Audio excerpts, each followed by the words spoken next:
আসসালামু আলাইকুম। বাংলাদেশ বেতার রংপুর। স্থানীয় খবরে আমন্ত্রণ জানাচ্ছি রেজিনা সফরিন। আগামীকাল 25শে মার্চ গণহত্যা দিবস। দিবসটি যথাযোগ্য মর্যাদায় পালনের জন্য জাতীয় পর্যায়ে নানা কর্মসূচি গ্রহণ করা হয়েছে।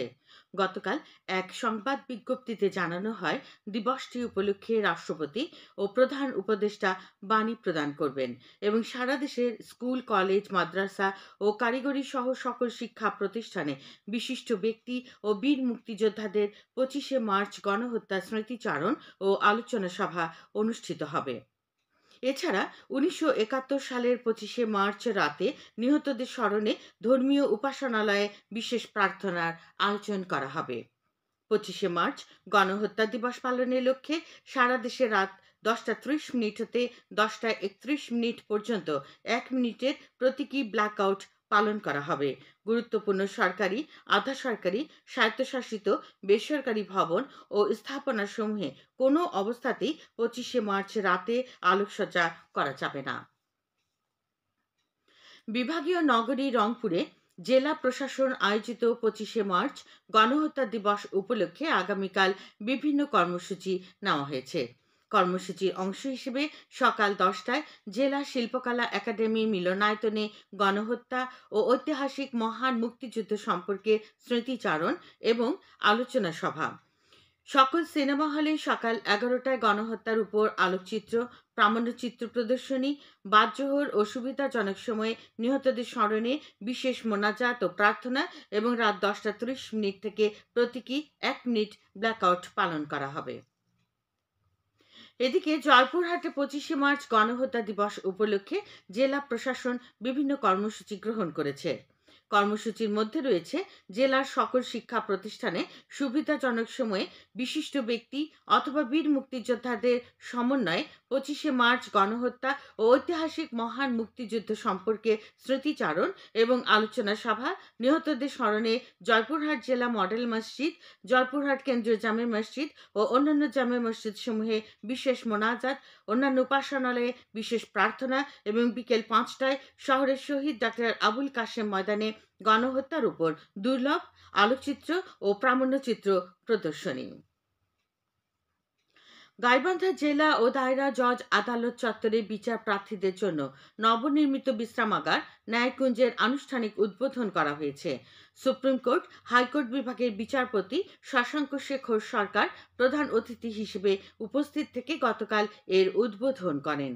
এ সময় সহকারী রেজিস্ট্রার, সিনিয়র সহকারী জজ মোহাম্মদ অলিউল্লাহ, গাইবান্ধা জেলা দায়রা জজ আদালতের ভারপ্রাপ্ত বিচারক মোহাম্মদ শফিউল্লাহ এবং জেলা বার অ্যাসোসিয়েশনের আহ্বায়ক অ্যাডভোকেট সেকেন্দার আজম আনাম অন্যান্যের মধ্যে উপস্থিত ছিলেন। রংপুর নগরীর 10টি পয়েন্টে আজ ট্রাক যোগে সাশ্রয়ী মূল্যে টিসিবির পণ্য, চিনি, ডাল, ছোলা ও খেজুর বিক্রি করা হচ্ছে। পয়েন্ট করছে তালতলা বালিকা উচ্চ বিদ্যালয়, হারাটি উচ্চ বিদ্যালয়, চওড়াপাড়া মাদ্রাসা ঈদগাহ মাঠ, বিয়াম মডেল স্কুল সংলগ্ন, ভোগী সবুজবাগ, পার্বতীপুর রিয়াজউদ্দিন স্কুল, রবার্টসনগঞ্জ পানির ট্যাঙ্ক, কেরামতিয়া মসজিদ সংলগ্ন মাঠ, মুক্তিযোদ্ধা সংসদ কমপ্লেক্স এবং সরকারি বালিকা উচ্চ বিদ্যালয় সংলগ্ন স্থান। প্রতিটি স্থানে 400 জন ভোক্তা এইসব পণ্য কিনতে পারবেন। পবিত্র ঈদ উল ফিতর উপলক্ষে কুড়িগ্রামে অসহায় ও দরিদ্র পরিবারের মধ্যে খাদ্য সামগ্রী বিতরণ করা হয়েছে। এই উপলক্ষে গতকাল সদর উপজেলার টাপু ভেলাকোপা ফারাজিপাড়া জামে মসজিদ মাঠে আয়োজিত অনুষ্ঠানে শতাধিক মানুষের মধ্যে খাদ্য সামগ্রী বিতরণ করা হয়। কমান্ডার আব্দুল মুসাব্বির চৌধুরী কল্যাণ ট্রাস্ট কুড়িগ্রাম জেলা শাখা এর আয়োজন করে। এদিকে পবিত্র ঈদ উল ফিতর উপলক্ষে আজ কুড়িগ্রামের রৌমারী উপজেলার দরিদ্র পরিবারের মধ্যে প্যাকেজ খাদ্য সামগ্রী বিতরণ করা হয়েছে। প্যাকেজের মধ্যে ছিল চাল, ডাল, চিনি, ছোলা ও খেজুর। রৌমারী ছাত্র কল্যাণ সমিতির উদ্যোগে সকালে উপজেলার বন্দবেন ইউনিয়নের বাগোয়ারচর, খেরুয়ারচর, জিগনিকান্দি, ঝিনুকিচর ও চর খেদাইমারি গ্রামের 200টি পরিবারের মধ্যে এসব খাদ্য সামগ্রী পৌঁছে দেওয়া হয়।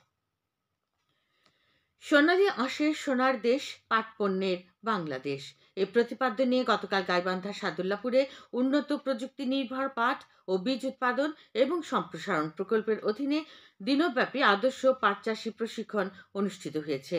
উপজেলা পরিষদ মিলনায়তনে এ প্রশিক্ষণ কর্মসূচির উদ্বোধন করেন উপজেলা নির্বাহী অফিসার কাজী মোহাম্মদ অনিক ইসলাম। সাদুল্লাপুর উপজেলা প্রশাসন ও পাট অধিদপ্তরের যৌথ উদ্যোগে আয়োজিত প্রশিক্ষণে ৭৫ জন কৃষক অংশ নেন। প্রশিক্ষণ গ্রহণকারী কৃষকদের রাসায়নিক সার, পাট বীজ ও একটি চটের ব্যাগ প্রদান করা হয়। এবার জানিয়ে দিচ্ছি সাহরি ও ইফতারের সময়সূচি। রংপুর ইসলামিক ফাউন্ডেশনের দেয়া সময়সূচি অনুযায়ী আজ রংপুর ইফতার হবে সন্ধ্যে ৬টা ১৫ এবং আগামীকাল সাহরির শেষ সময় ভোর ৪টা ৪১। সবশেষে আবহাওয়া। আজ সন্ধ্যে ৬টা পর্যন্ত পূর্বাভাসে বলা হয়েছে দেশের অভ্যন্তরীণ নদী বন্দরগুলোর জন্য কোনো সতর্কবাণী নেই এবং কোনো সংকেতও দেখাতে হবে না। খবর শেষ হলো। আমাদের পরবর্তী স্থানীয় খবর প্রচারিত হবে সন্ধ্যে ৭টায়।